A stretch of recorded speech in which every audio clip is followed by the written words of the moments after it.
In this lecture, let's briefly review the I2C serial interface and then go on to implement code to communicate with a digital thermometer. So first, let's start with a quick review.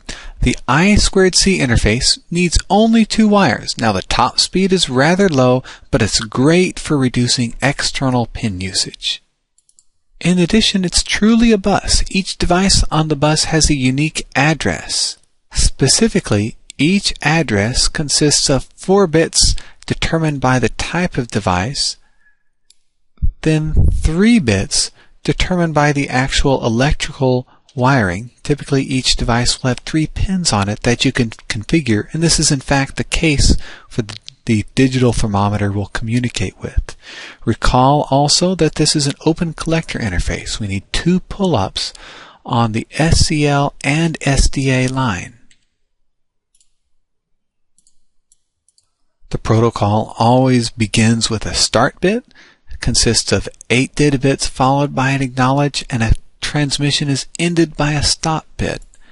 There are 2 types of transactions: a write transaction, a start, the address with the write bit cleared to a 0, data to be written, then a stop. A read transaction, beginning with a start bit, the read address with 1 for the read-write bit, data read and an acknowledged request more data by the master, data from the slave, and no acknowledged to conclude the transaction, a stop from the master. We can use a series of primitive interface functions: start, stop, put, and get to communicate with a given device. Higher level functions, writing 1 or 2 bytes, reading 1 or 2 bytes, are implemented simply by beginning with a start, sending the address here with the write bit set, data to be written, and a stop for a 1 byte write. In the case of a read, a start, putting out the address with the read bit set to a 1, getting data to be read with a no acknowledged, signaling the end of the read, and a stop. Armed with this knowledge, we're now ready to begin looking at a specific digital thermometer and interfacing to that. Having briefly reviewed the I2C protocol, now let's take a look at a specific implementation using the DS1631 digital thermometer. As you recall, the I2C bus is open collector, so we need 2 pull-up resistors on the SCA and SCL pins, and we need to configure an address. The chip has 3 address pins, and we need to tie those address pins somewhere. In this case, we've picked ground in order to pick a specific address. We'll look at some selected aspects of the thermometer's behavior rather than exercise all the available functionality. In particular, let's take a look at these specific pieces. We would like to be able to do 2 simple things. First of all,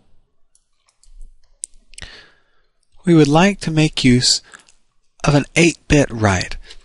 Doing that, we can access the configuration register and configure the thermometer to our desired commands.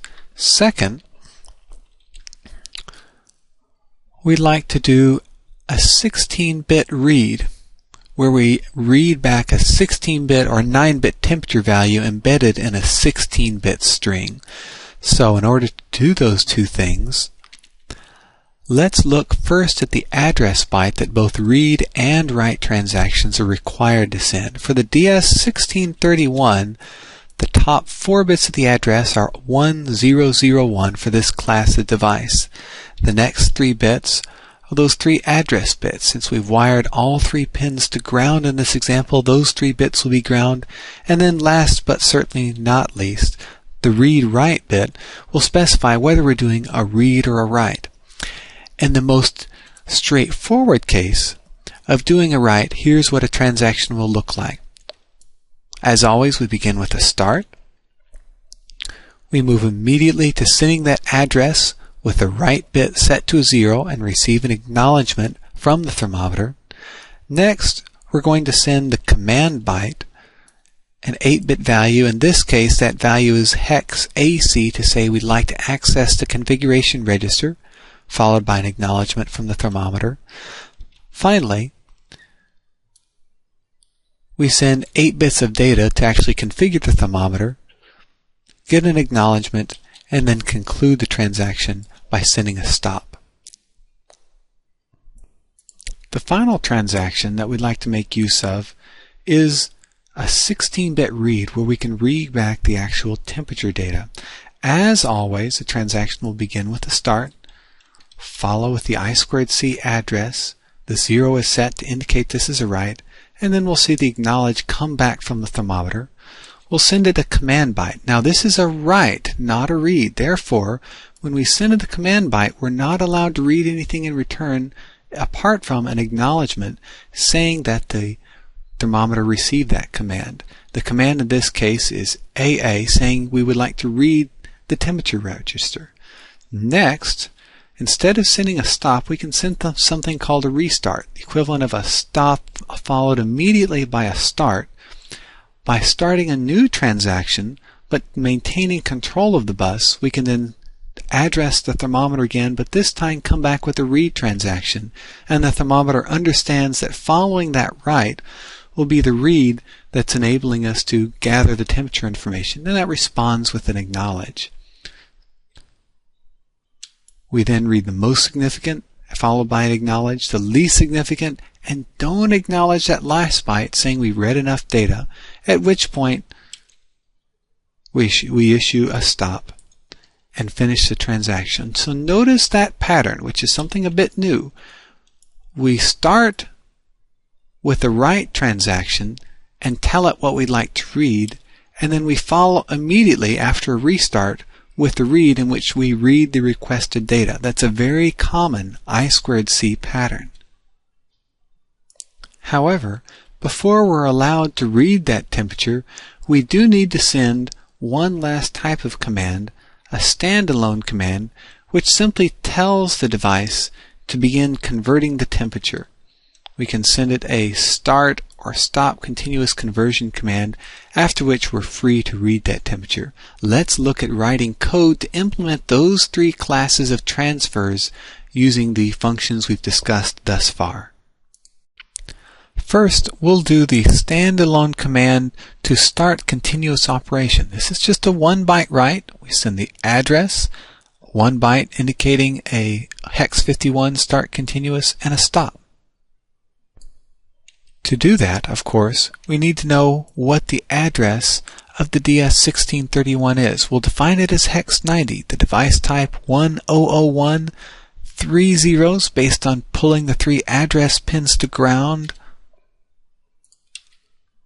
per our schematic right here. We'll want a handy definition, hex 51, for the command we're going to send, and then it's simply time to go and send that command. Write 1 byte to the I2C bus to a specific address with the data start convert hex 51. That completes the write command. Next, let's look at writing some configuration data using a command of AC to access the configuration register using a 8-bit write. Again, the address and 2 bytes, the command and then the data. Therefore, our code is, of course, write 2 bytes to the address we've determined earlier, send it that command of AC accessing the configuration register, and then send 8 bits based on the command we want to implement. Finally, recall that 16-bit read starts with sending the address and a command byte, and then immediately following that, the address with the read mode this time, and reading back the most significant, then the least significant byte. That is, we're doing a 1-byte write followed by a 2-byte read in order to read the current temperature. So of course the code involves a 1-byte write where we send it that read temperature command, an AA. Then we're going to read 2 bytes, the high byte and low byte of the temperature, and then simply combine those bytes together and return it.